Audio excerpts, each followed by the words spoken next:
ঢাকা বিশ্ববিদ্যালয় কেন্দ্রীয় ছাত্র সংসদের সহসভাপতি ভিপি সাদিক কায়েমের ছাত্র শিবির অধ্যায়ের আনুষ্ঠানিক সমাপ্তি ঘটেছে। বাংলাদেশ ইসলামী ছাত্র শিবিরের কেন্দ্রীয় আন্তর্জাতিক বিষয়ক সম্পাদকের দায়িত্বে থাকা এই ছাত্রনেতা সংগঠনের নিয়মিত সাংগঠনিক পুনর্গঠনের অংশ হিসেবে দায়িত্ব ছেড়েছেন। সোমবার ছাত্র শিবিরের কেন্দ্রীয় এক নেতা বিষয়টি নিশ্চিত করেছেন। যদিও ছাত্র শিবির বলছে এটি তাদের নিয়মিত ষান্মাসিক সাংগঠনিক পুনর্গঠনের অংশ, তবে সময়ের দিক থেকে বিষয়টি বিশেষ গুরুত্ব পেয়েছে। কারণ মাত্র 2 মাস আগেই ঢাকা দক্ষিণ সিটি কর্পোরেশন নির্বাচনে বাংলাদেশ জামায়াতে ইসলামীর মেয়র প্রার্থী হিসেবে সাদিক কায়েমের নাম ঘোষণা করা হয়। এরপর থেকেই তার ছাত্র শিবিরের সাংগঠনিক পদে থাকা নিয়ে নানা আলোচনা শুরু হয়েছিল।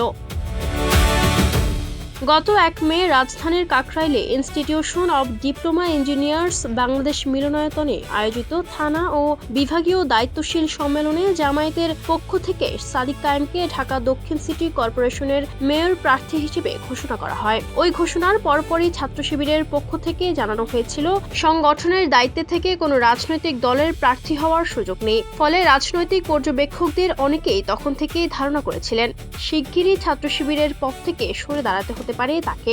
শেষ পর্যন্ত সাংগঠনিক পুনর্গঠনের মধ্য দিয়ে সেই অধ্যায়েরও সমাপ্তি ঘটল।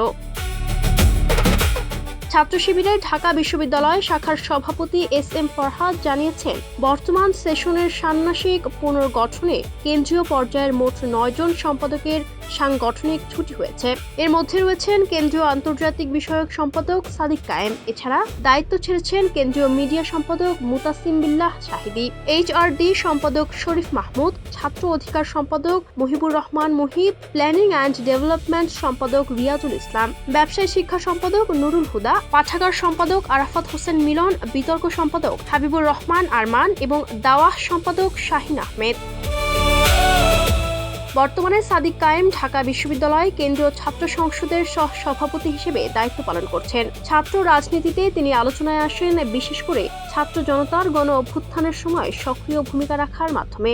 আন্দোলনের বিভিন্ন কর্মসূচিতে মাঝ পর্যায়ে সমন্বয়ের দায়িত্ব পালন করেন তিনি। পরবর্তীতে ডাকসু নির্বাচনে বিজয়ী হয়ে দেশের ছাত্র রাজনীতির অন্যতম আলোচিত মুখে পরিণত হন।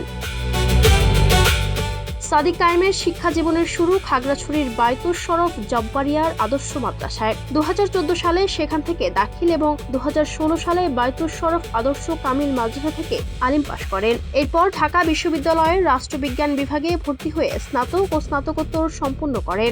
শিক্ষা জীবনের পাশাপাশি সাংগঠনিক কর্মকাণ্ডেও তিনি ধারাবাহিকভাবে সক্রিয় ছিলেন। ছাত্র শিবিরের বিভিন্ন স্তরের দায়িত্ব পালন করতে করতে শেষ পর্যন্ত কেন্দ্রীয় আন্তর্জাতিক বিষয়ক সম্পাদকের দায়িত্বে পৌঁছান। এদিকে দায়িত্ব ছাড়ার পর নিজের ফেসবুক পেজে একটি আবেগঘন বার্তাও দিয়েছেন সাদিক কায়েম। তিনি লিখেছেন, বাংলাদেশ ইসলামী ছাত্র শিবির আমার আবেগ আর ভালোবাসার প্রিয় সংগঠন।